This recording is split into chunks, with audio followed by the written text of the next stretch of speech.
All right, here we go. Welcome to BC and DC. This is episode 31. As always, today's episode is brought to you by The Burn. Please hit up Brad at 541-241-6598 and check out his not his podcast, but his radio channel. His it's online music now. It's I'm horrible at this, man. Sorry, Brad. But it's Oregon's Burn Online, and please check him out. And let's see, today's date is December 30th. And yeah, there's a few things I was going to cover today. So hope you guys all had a happy holiday, and hope you checked out those videos I set up with my daughter. She did a couple of videos talking about Christmas and also some Christmas songs. So I hope you guys enjoyed those. There's been a few things been happening over the past few weeks to a month or so that I'm going to update you guys on real quick. Well, one is, like I said, we know it got confirmed that, you know, who my dad and grandpa and aunt and a whole bunch of other relatives are. That are on my father's side.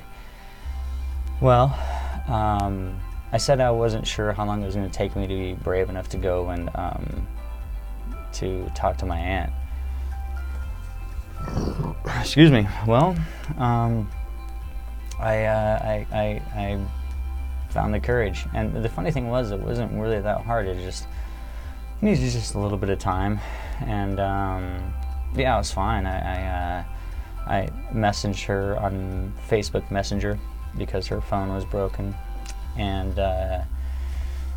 anywho, just, you know, started a conversation, you know, again, and said, hey, you know, if you want, I could stop by, and you know, we could meet, or we could meet somewhere, you know, blah blah blah. And so we decided to meet at her place.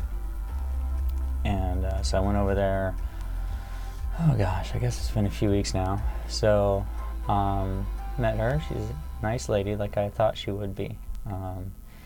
And we do have a lot in common. She shared a lot with me about my family. What the heck? Sorry, an ad coming through on YouTube there. I'm doing my free music, so I'm not going to get in trouble. But, so anyhow, yeah, yeah, she shared quite a bit. So she got to share some videos of I guess, well, not my family, but, you know, her when she was growing up with her aunts and uncles and you know, her mom. So that would be my grandma. She passed away. I can't remember how many years it's been now, but she's no longer with us. It's unfortunate I didn't get a chance to meet her, but so long story short, after I was over there for a while, I did meet her boyfriend and stuff, and he's a nice guy, and he had a little bit of car trouble, and so I was like, hey man, I'll give you a ride, it's no big deal.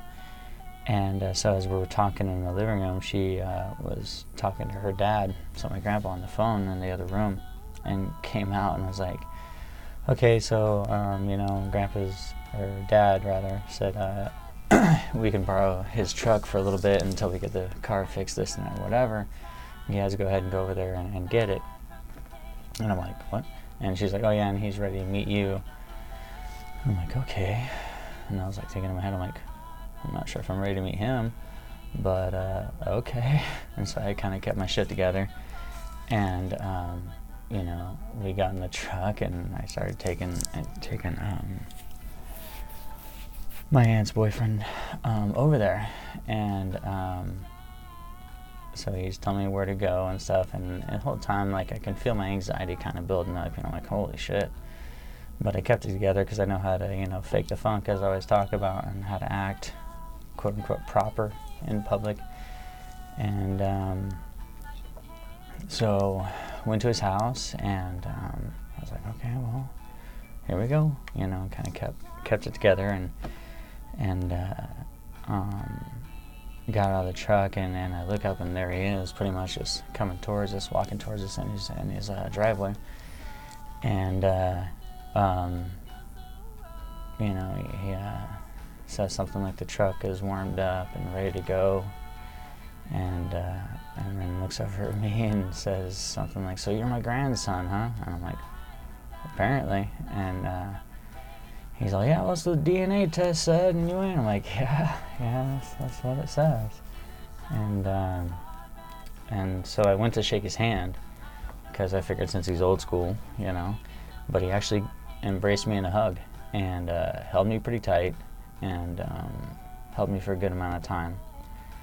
And so it was interesting, because like I mentioned before, it's like I've had 3 other grandpas in my life that none of them were blood related to me. And so I had Grandpa Elliott, Grandpa Huntington, and Grandpa Kruger, none of which that I had any blood relation to. But they didn't treat me bad or nothing, but it was just a different experience, I guess. So after the embrace, he was kind of just right there next to me, of course, face to face, and I kind of started welling up a little bit, and I could tell that he was starting to get emotional too, so he, of course, changes the subject and talks to my aunt's boyfriend, and and about the truck and what have you, and then he turns back to me and says something like, "So your grandpa's 91, what do you think of that?" And I'm like, "I think it's pretty awesome that you're still around, because I'm glad I got to meet you, And he's like, yeah, me too, and it was just kind of weird, because I thought, he might, thinking after now, like he might have invited me in or something like that, but he just said, "All right, well, you guys have a good day, and see you around," kind of thing, and so that's how that went, and to tell you more, I guess I kind of said bye to what, I don't know if I say his name, but anyway, bye to my aunt's boyfriend, and said, "All right, man, well, I'll see you later." He's a nice guy and stuff, and so I was like, "All right, bye," and just kind of quickly got in my truck, put my seatbelt on, and took off. And as I'm going out of the driveway and connecting to the other roads, I was like, of course, I started kind of crying a little bit, not a lot, just because it was overwhelming experience. It was not. I gotta stop using that word overwhelming, but it was just a big experience. It was first time meeting my grandpa, so it was big time for me, obviously, and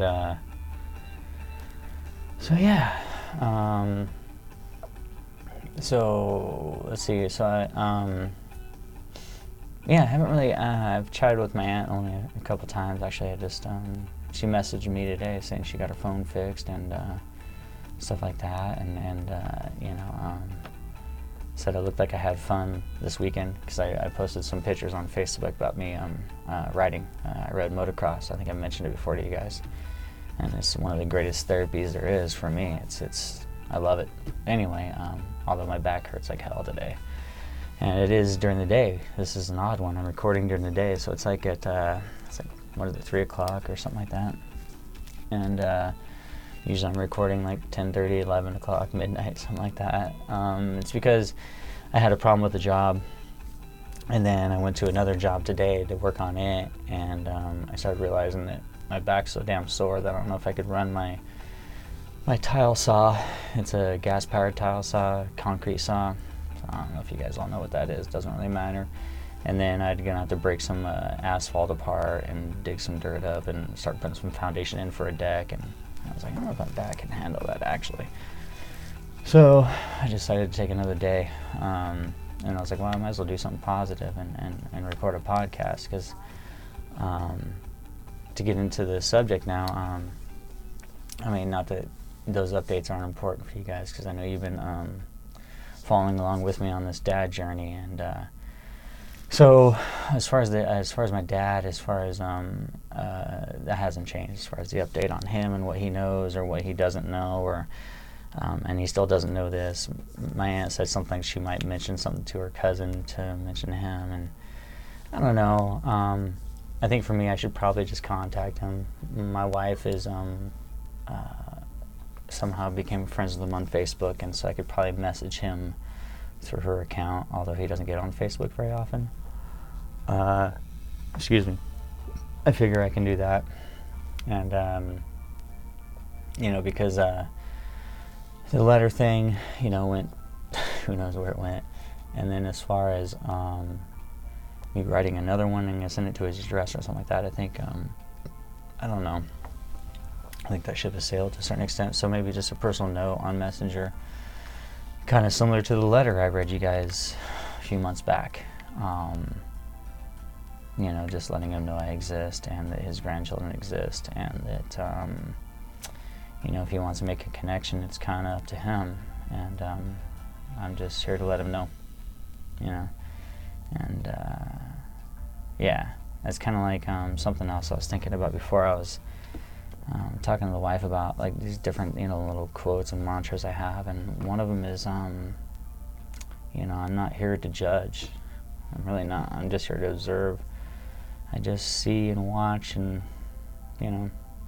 trying to understand human nature because it helps me understand myself. You know what I mean?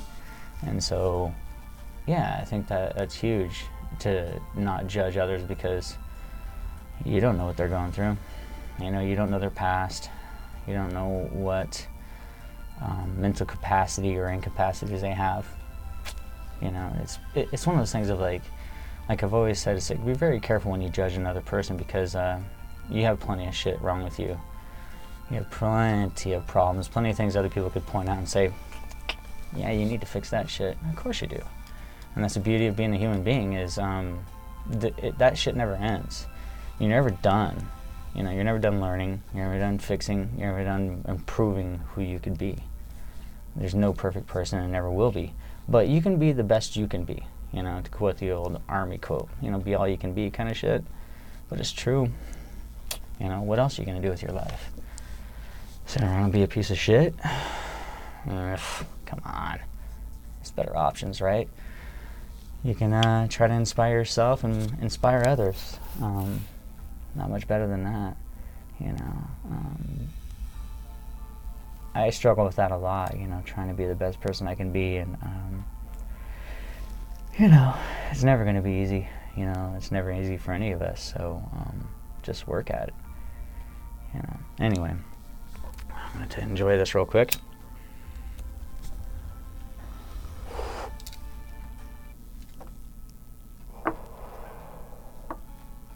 Little Michaela Hester again.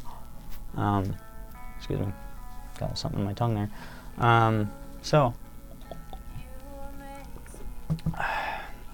I was thinking over the past few weeks, about Christmas, obviously, because it's, Christmas time. And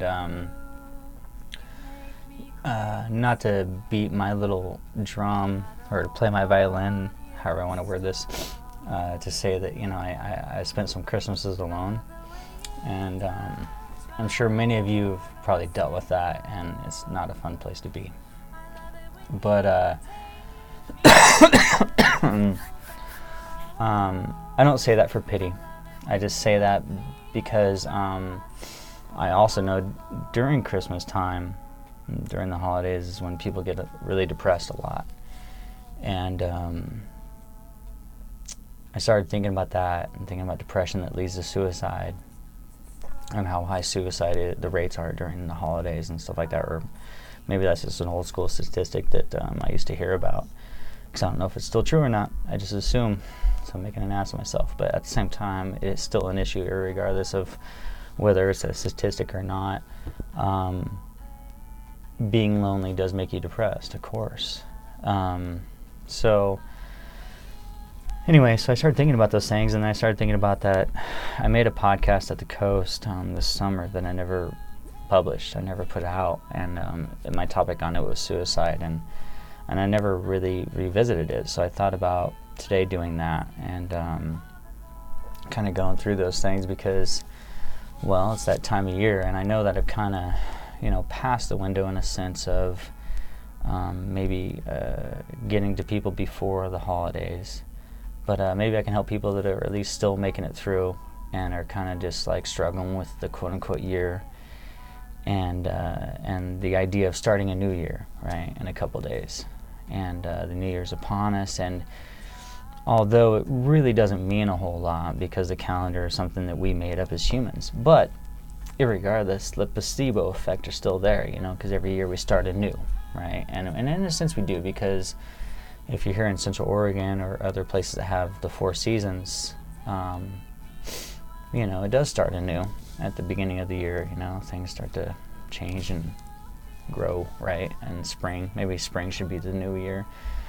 I'm rambling, sorry. Anyway, point being is that gives you a chance to kind of start over, but at the same time, you always have that chance. Just to remind you real quick that the new year doesn't have to, that doesn't have to be the time that you change your shit.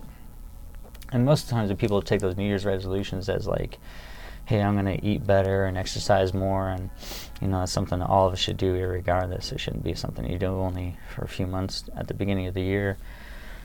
But point being is that's the time we do those things, like, hey, I'm going to improve. What is my New Year's resolution? Because people talk about it. It's a question we ask each other, and society likes to. We like to do it to each other. We like doing it. It's fun to do too, to a certain extent, and it's a good thing, because then you can say, okay, do I want to improve, and what do I need to improve upon? And so that's a kind of a deeper question for each one of us, is like, well, this year, what are you going to do? How are you going to improve your life? How are you going to improve you? And I have some cousins that are starting a new business, and I think it's awesome. I'm super proud of them because, throwing a burp in there, excuse me. It's because it takes courage to go out there on your own, and you have to sell yourself. It's no longer just relying upon someone else to find the work and you just getting that paycheck. You have to go out there and get the work to get the paycheck, And so, people always say, oh, it must be awesome having your own business, getting to call your own hours and call your own shots. And it's like, yeah, on the surface from the outside, that's how it looks. And you do get a little bit more freedom, in a sense of you don't have to take every job, But once you sign that contract, or once you say yes, you're going to be there, you own your word, and you do the damn job, no matter what comes up. And so, and that's the thing too, you always have a boss to answer to, whether it's a homeowner or other general contractors or whoever it is, you still have to answer to somebody, and you still probably end up kissing someone's ass or, being nice to people you don't like. So anyway, I'm very proud of them for doing that. And so that's, New Year's resolutions are those types of things where we go out and just take on life in a new way. Well, why don't I encourage a lot of you that are maybe depressed and have been suicidal in the past, or maybe have suicidal thoughts right now during this time of year, to take this time to take that New Year's resolution for yourself. And I would say something big you can do is always, just being honest with yourself. Honest with your problems, honest with who you are. But as far as getting out of a funk and getting out of the depression, if you're already in one, is honestly doing something positive. It is that simple as far as like getting outside, going and doing something, even if it's going and running in a quote-unquote errand. Getting out of your little cave. Because most of us can't handle being alone. There are some of us that are built to be alone. Some of us love to be alone and are fine mentally when we're alone. But that's not the majority. The majority of us need to be around other people. And if you're around other people and you have good friends and people you can talk to, then generally you won't go through those darker depressions and suicidal thoughts and things of that nature, because you have people that care about you and you care about them, and you want to make sure that you honor that relationship. But there's one thing that I really started thinking about, and that was the suicide, and why we get there, and why people end up actually eventually doing it or making the attempts at it, at their own lives. And people always say, like, if you have a lot of friends in your life, you won't do it, and that's not true. Because when I've felt suicidal recently, over the past, when was it? It's been a couple years now, or a year and a half, I don't know, when I kind of felt like, whoa, I felt it coming on. And people always say, it's like, oh, okay, reach out to your friends and stuff, and the funny thing is, the friends need to reach out to you knowing that you're not being who you are anymore, and you may tell them things that give them hints that you're being, you're a danger to yourself. Because as the person, this is something I can tell you guys that aren't, or I've never felt this, is that it's that burden thing again. And it's also something deeper. I started thinking about it today. So, like, how, if you're feeling suicidal, you don't want to burden your friends and family with your bullshit, And then I started thinking deeper, why? And for me, I know the answer why. And I think it's because something in my head from a long time ago said, when you are in a mental weak state and you reach out for help, you're even more pathetic, and you just don't want to be that. And also, you don't want to burden the good people in your life and then taking them into your dark place and share them with share the dark shit with them. You don't like doing that, as that type of person. Or me, I didn't, and that's some of the things that held me back before from talking when I was there, was just feeling like a loser if I were to reach out, and also just getting in the way of their lives, and so that's something for others to think about, is when you've had friends that have had suicidal thoughts in the past, have talked about suicide, or said, I attempted it when I was younger, this or that, and you're friends with them for a long time, and they start acting different or become distant, it's time to check in on them. And then if you don't know how to talk to them about suicide, look into it, but you got to be straightforward and ask them, are you feeling suicidal? And make them fucking answer you, as a friend, as a loved one, and then go from there. But have the right tools. I don't have them all off the top of my head for you, and I don't want to misquote, but it's just something I started thinking about during the holidays when that feeling comes, and so those of you that maybe spend Christmases alone or with very few people, or don't celebrate it, I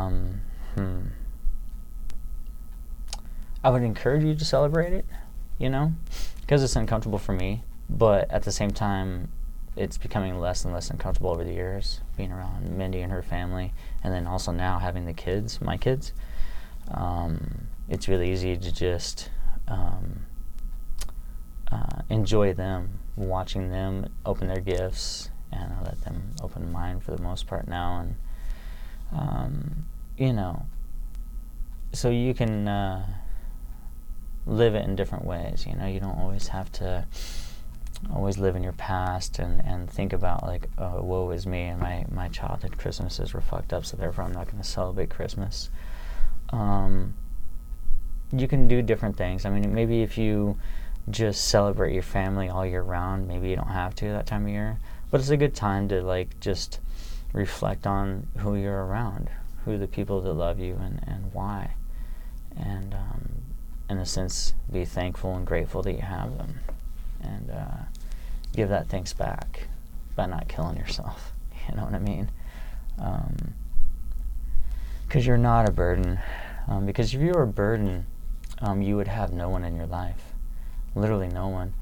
And if you literally have no one in your life, if you are that person, and maybe you have been a burden to your family, it doesn't mean you're always going to be a burden. Maybe you were a person who did a lot of drugs and stole from your family, and they wrote you off, and that happens. It does. And you can work at getting their love back, not by asking for it necessarily, but just by working for it. So get off the drugs if you can. Stop stealing if you can, and start becoming a better person. And the people that you are going to surround yourself with are going to be better people too, because you're just going to choose a different lifestyle. And not that all these steps are just that super easy. They're not. But the point is like eventually your family and everyone else that's known you for a very long time will see that, or will eventually hear that and go, I'll be damned. And they'll probably come to you, So, because I dealt with that, I've talked about this many times, going through my jail stint and for stealing, and it used to be really embarrassing, and now it's like I don't wear it as a badge of honor necessarily, but I look at it as a time when I changed and had to face something, and it was good for me to realize that I wasn't invincible, that I wasn't smarter than everyone else, and that I was going to kind of have to do what everyone else does in life, because it's one of those things like by being in my own echo chamber and having no one to tell me that what I was thinking or saying was bullshit, so I fed myself a lot of poor thoughts that I could always outsmart the system. And even if you can, I wouldn't suggest it, you know what I mean? Because it's empty at the end of the day, it's all about your self-ego and self-driven bullshit to do that type of stuff, and you're going to find that's worse than being alone, because you really don't have much of a soul. So I would say, what's helped for me a lot of times, like I said, so during the depression stuff is what always, I sound like a broken record when I say this, but for me it's just going out and do something positive, going to work. And if you have a job, go to work. If you have a job where you can work whenever you want, like I do to a certain extent, then put in a lot of work, because it just makes things more positive, You're one, helping the economy grow, but you're putting money in your pocket, which helps your family, and you're providing a service for others. You're doing some good shit. You're making this thing roll, which is called America. So, I'm kind of rambling along here, and I'm not staying where my mind thought I was going to stay. When I started thinking about this stuff, as I always do, it always sounds way better in my head, or like I have a lot of shit to say, throughout the weeks, and then when it comes time to record, it's just like it takes a walk, and it happens for me from time to time.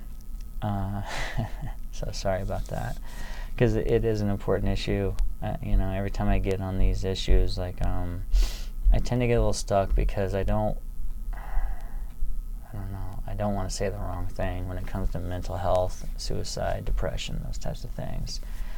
But I will say this, I'm always a broken record on this, and that is get some friends that you can count on and rely on, that you can talk to. And this is out there for you, video and audio. If you guys want to be a part of this show ever, in any facet, whether, like I said, being a guest or not, or just give me some feedback, give me some information, something to talk about, or something you'd like to have talked about. But that phone number is 541-241-8866, and that's the BC and DC podcast phone number. You can reach that for any reason, or like I said, if you don't have a friend, let me be your friend to talk to. I'll listen, because that's what's most important. Is I've told the wife many a time, and many other people that are, the wife before, she knows shit now that I don't know. But the point is to listen to people. Don't always give them advice. Don't always try to give them an answer for their problem. Just listen, because that's what they've been missing, is people listening to them. people that are abused and that are mentally unstable and have been fucked with in many different ways are generally quiet. So if you give them a platform, let them have it, but don't interrupt and don't like try to fix their shit unless you really know. But even then, know when to say what to say, you know. So if you don't know when to say what to say, then shut the fuck up and just listen. Be a good friend. And instead of always thinking of what you could add to the conversation, what you could say to them, just truly listen and try to register all of it as much as you can, because it'll be a lot, of course, you know. But that's what a friend is it maybe you have to every once in a while ask questions and say, can you talk about that again, or what was that one thing you were saying about this?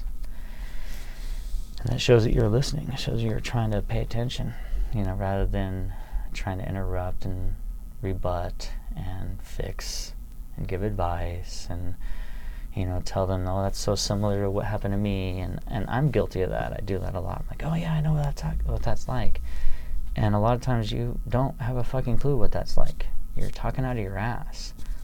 Because the person that hears that a lot of times, because I've been that person, going, yeah, you probably don't know. Because you may know what it's like for you, but you don't know what it's like for them. You know what I mean? Yeah. Because I don't want to use the word of the last year, the triggered word, but it's like you don't know what triggers each person. You don't know what is their problem or what. You just don't know. So to assume that you have an idea of how they feel about a situation because you went through something similar, yeah, kinda, but not really. You know, so that's why it's important to listen and not one up your friend if you have similar damage. That similar damage should give you a window into just knowing how to listen, you know, and sometimes just be there to give them a hug, you know. So anyway, yeah, so I don't know what else I was going to really talk about, you guys. That was kind of just a short one. But yeah, I just kind of, I was thinking about was more, it was funny because I thought about more time in my head than this has been recording, so it's kind of hilarious, but I guess that's how this is working right now, but that's okay. So, and, you know, as always, thank you guys for listening. Thank you for watching if you're watching, and thanks for, you know, watching Avery on her last couple with the Christmas music and the Christmas, what she thought of it and how important it was to give, you know, and receiving is nice, but giving is way better. And kids just get it, you know. All they want for Christmas usually is just to be happy, because after they open most of their gifts, my kids just went back to their old shit, you know. So, you know, that's not always what they need. So if there's a lot of those parents out there that just try to fill the void by buying their kids a bunch of shit, don't. What a kid always needs, and what any person always needs, any of your friends, any of your family, any people you love, is just that 4-letter word, time. It's all the people always want from you, you know. It's important for me to remember that too, and it's one of those things, you know, you got to remember to be careful with how you divide that pie, how much time you spend for each person, and so on, and to make sure you catch up with the people that you care about. And so yeah, so I don't know. I guess updates on. I talked to my buddy just a couple of days ago about doing the podcast stuff, the funny stuff, and yeah, he's nervous about it, and I was like, dude, don't be nervous. We don't have to do video. We can just do audio, and we talked about maybe going to his place. They have like I don't know what the hell he said, they were playing poker or some bullshit. I can't remember what games they're playing over there, but they get drunk and play games. And I was like, well, maybe I could just set up in the corner and just randomly have people come through and interview them or some shit, or maybe he could sit there next to me and we could just commentate and act like it's like a ESPN sporting event when it's like people playing Go Fish or something. Anywho, all right, y'all. I'm gonna play this playlist again, I guess. I don't know what the hell I'm doing. Let's see here. Yep, replay. There we go. And so yeah, today, like I said, was December 30th. So hope you guys all enjoyed Christmas. Hope you enjoyed the year 2019, and look forward to 2020 and really look forward to it, everybody. Put your work in. Go ahead and make yourself the best person you can be. That's, all you can ever ask of yourself. Just go ahead and give it a shot. What do you got to lose, right? So, all right. Well, as always, I love you all. Seek out that mental health if you're feeling depressed. And you can always hit up my hotline at 541-241-8866. And yeah, if you're feeling down and suicidal, hit up those hotlines. Hit up a professional if you can. And yeah, like I said, also, like many a time before, maybe those people are suicidal, don't reach out. So reach out to the ones you find that you think are your friends and family that you think might be down. Just reach out, make sure they're not. Invite them out, to coffee, invite them out to a sandwich, And if they don't go, keep inviting them. That's the secret too. Don't just go, oh, fuck it, they don't want to. Well, maybe they don't want to because they feel real shitty, and it just takes persistence, and eventually you'll get them out. All right. Well, that's the end of my bullshit advice. Thanks for listening to the Caveman Ramble, and love you all. And until next time, take care of yourself. You deserve it, right? All right. Love you. All right. And stop. Oh, making much noise.